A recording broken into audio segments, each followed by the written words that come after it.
Welcome everybody to a look at a new 4K limited edition release from Arrow Video, and it is 1980s Cruising. So this is directed by William Friedkin, who also did The French Connection, Sorcerer and To Live and Die in LA. They're my three ultimate favourites from him. But this is probably my fourth favourite, with the likes of Bug becoming in fifth, and then something like The Exorcist coming in sixth place, which is probably not the the common consensus there, but we all have different tastes. So this is a crime thriller, clocking in at 102 minutes long, had a budget of $11 million and a box office return of $19.8 million. I think that's pretty much just in America. So obviously that's not a massive success, certainly not in comparison to The Exorcist from only 7 years prior, but it's certainly more of a success than Sorcerer and the other film that Freakin made between Sorcerer and this one, as they both were not box office successes whatsoever. And yeah, this stars Al Pacino, who was in the likes of Heat, Scarface, Dog Day Afternoon, Serpico, and Carlito's Way. Also stars Paul Sorvino, who's in Goodfellas, The Stuff, The Rocketeer, Reds, and The Gambler. And finally, stars the likes of Karen Allen, who was in the Raiders of Lost Ark, the first Indiana Jones film. She was in two subsequent ones in that series as well as Starman, Scrooged, and the really rather underrated Ghost in the Machine. And you've also got minor roles from the likes of James Remar and Powers Booth.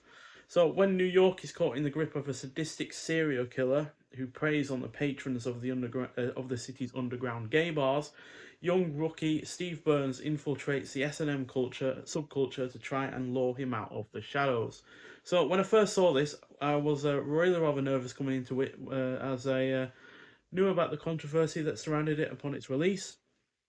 There were numerous protests against it from numerous different groups, but mainly LGBT groups, and yeah, plus it had a mixed reaction at the time, and which has kind of stayed mixed over the course of the 45 years since it's been out. For instance, it only has, I think, a 50% rating on Rotten Tomatoes, so obviously that's not a great deal. Um, and the fact that William Friedkin has obviously done three of my all-time favourite films, which I've already mentioned. But after first watching this riveting effort, it managed to rank up there with the best that Friedkin has done, and that hasn't lessened upon the rewatching it for this 4K release.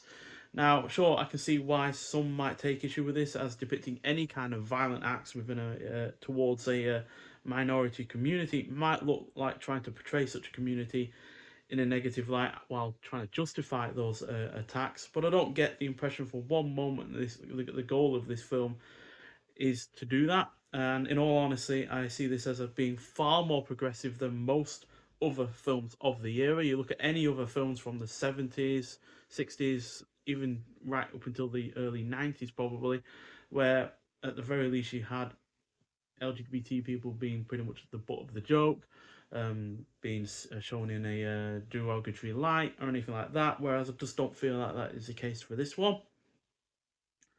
Now I can also see why some might take issue with the plot and the script, as our lead character isn't entirely well rounded in terms of their motivations or feelings on the community he embeds himself in. But that ambiguity also works in its favour, as it means it avoids exposition while allowing the viewer to think more over their own interpretation of the events that occur.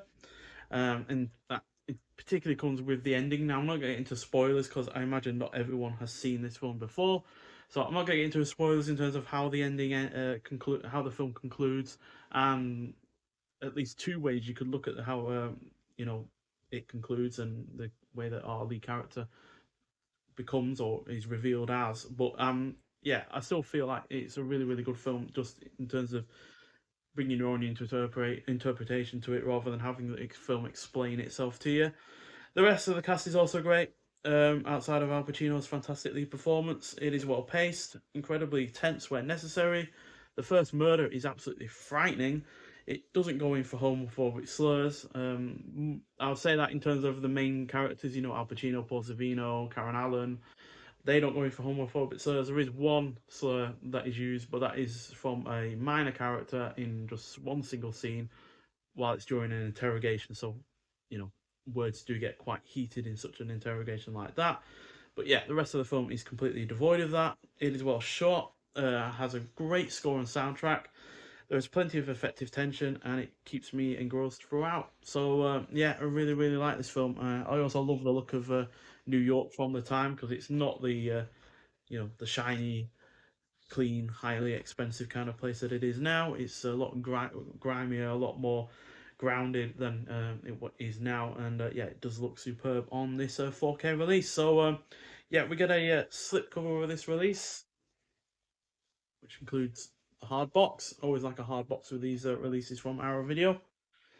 And yeah, it's a nicely done one with Al Pacino's character on the front there, cruising on the side, and then just the Arrow logo on the reverse. And yeah, this sleeve is nicely enough done. It's obviously not as hard wearing as the box itself, but it's still decent enough. And again, it's got a nice embossed cruising title on the side there, and then all of the extras and the synopsis of the film on the back. And alongside the hard box, we also get a really rather sizable booklet.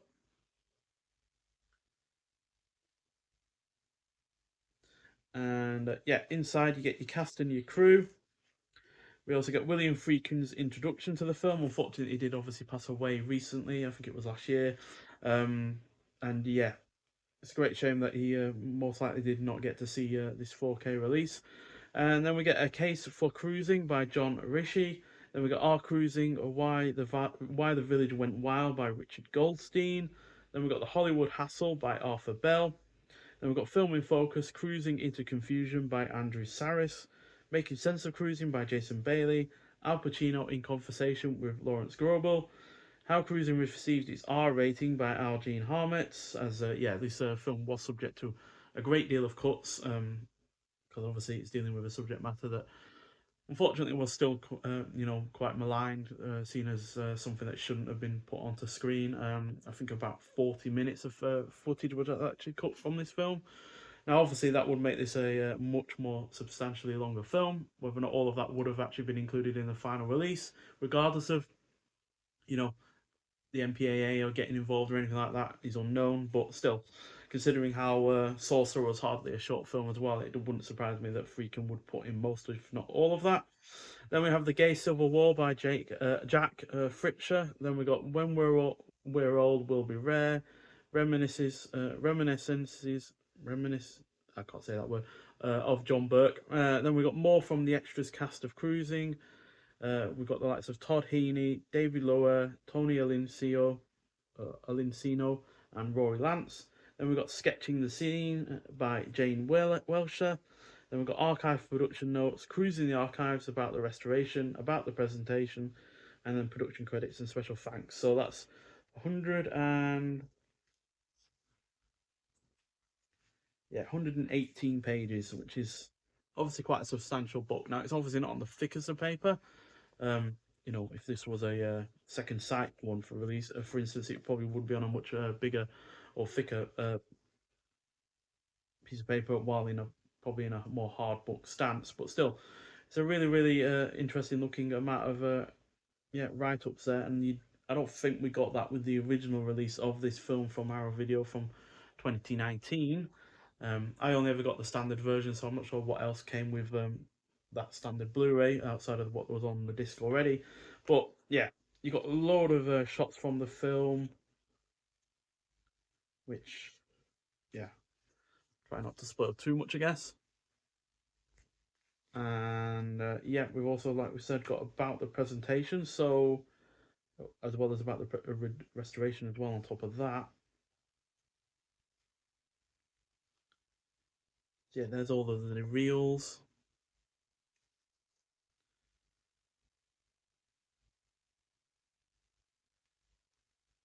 So yeah, it's quite a deep dive into the restoration. There's a good fair few paragraphs there.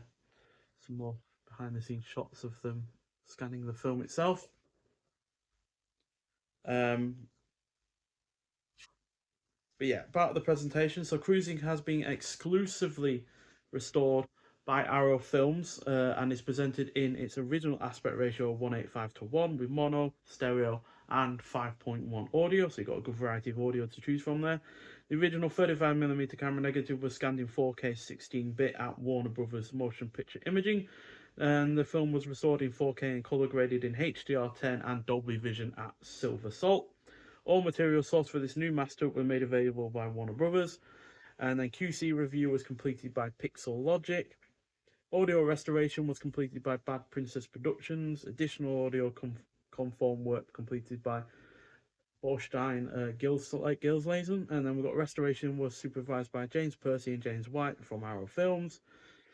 So yeah, fair decent amount of work gone into that. Now I imagine the audio was a little bit of a hectic thing to do, because obviously when this film was being made, like I said, it was protested at the time, and that meant that because it was shot on location in New York, it had a lot of protesters in the background whistling, making a lot of noise, and so a large proportion of this film was actually overdubbed to eliminate those unwanted sounds on the set.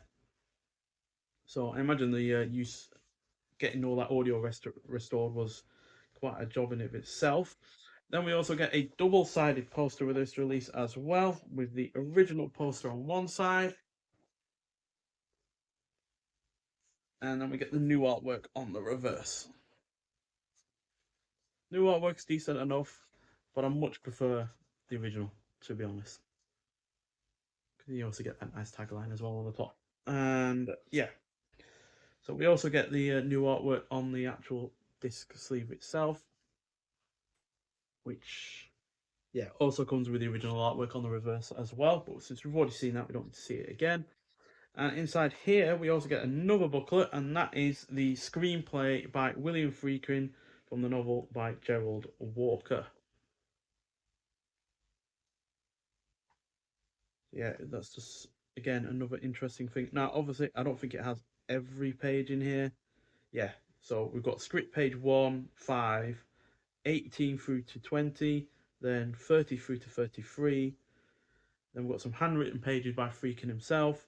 Then we've got script pages 76 to 77, then script pages 82A to 84, then 86 through to 88, 92, 103, then 104 to 105. So, yeah, not everything's there, but it is a nice little thing to have regardless. Now, obviously, again, someone like Second Sight would have no doubt just given you the whole script. They have done in the past. Yeah, would have been nice to have everything, but regardless, it is just nice to have it, some of it, even with all of that. And yeah, also getting those little notes there from Friedkin himself. So yeah, which is also a cool little memento.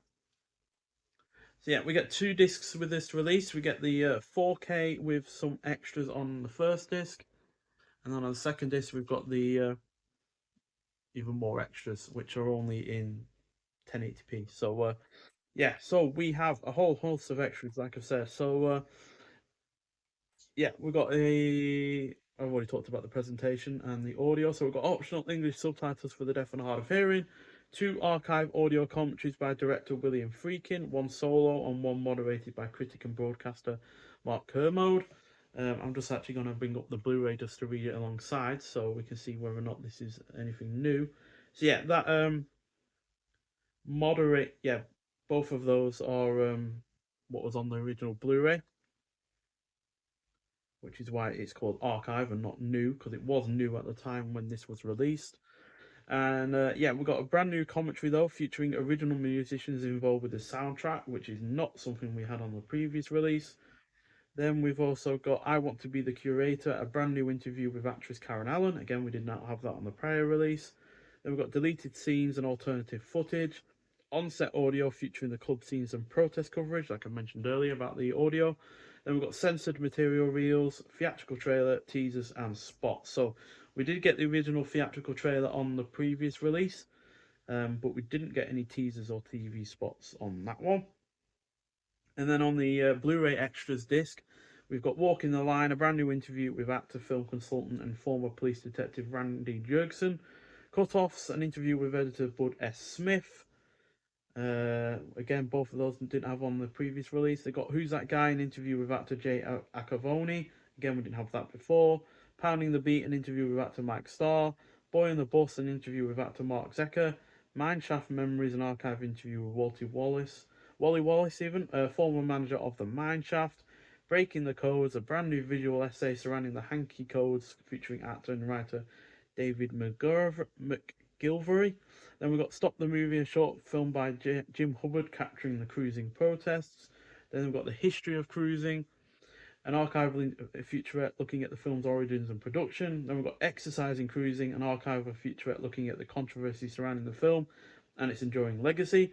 Now, we had that one on the previous release as well. But yeah, it looks like most of this is new, which is good. But it's also good that they put the stuff that they had on the prior release as well, in case you didn't get this one. And yeah, then we've also got William Friedkin's Beyond Fest 2022 Q&A at the American Cinematheque. Again, that would not have been on this one because this was released in 2019. And then we've got extensive image gallery featuring international promotional material, on-set sketches, and more. So yeah, I didn't find much issue wrong with the original Blu-ray that Arrow Video did, especially since he did a brand new restoration from a 4K scan of the original camera negative, which was actually supervised and approved by William Friedkin himself. Doesn't look like he had gave approval to this one. That could have been for many reasons. He obviously did die last year. So whether or not they started to work on this after he died or when he was in ill health, I'm not sure. But still, it would have been nice to have his approval, but that unfortunately hasn't been able to be the case. But I still believe that he would have approved of it regardless, because I found no issues with this looking in terms of the image or the sound quality whatsoever. In fact, the initial opening shot where you're over the Hudson River and looking out onto New York does look absolutely spectacular, and it only just gets better from there, quite frankly. So yeah, but again, I'm not a an expert on how films are supposed to look or whether or not the quality of a 4K release is as good as it could be or is worse than it should be or anything like that. I can only see what I can see with my own eyes, and at the end of the day, I found it to look spectacular. So yeah, I'm really, really glad that I got this release. It is, like I said, one of my favourite films from William Friedkin. I think it is somewhat underrated in comparison to the rest of his filmography, because usually when you talk about William Friedkin, it's the only two films that ever seem to come up are The French Connection or The Exorcist. Whereas I do think he's done more, even better films than The Exorcist, and as good as, if not better, films than The French Connection. So yeah, on the whole, really, really great film. 4.5 out of 5 from me.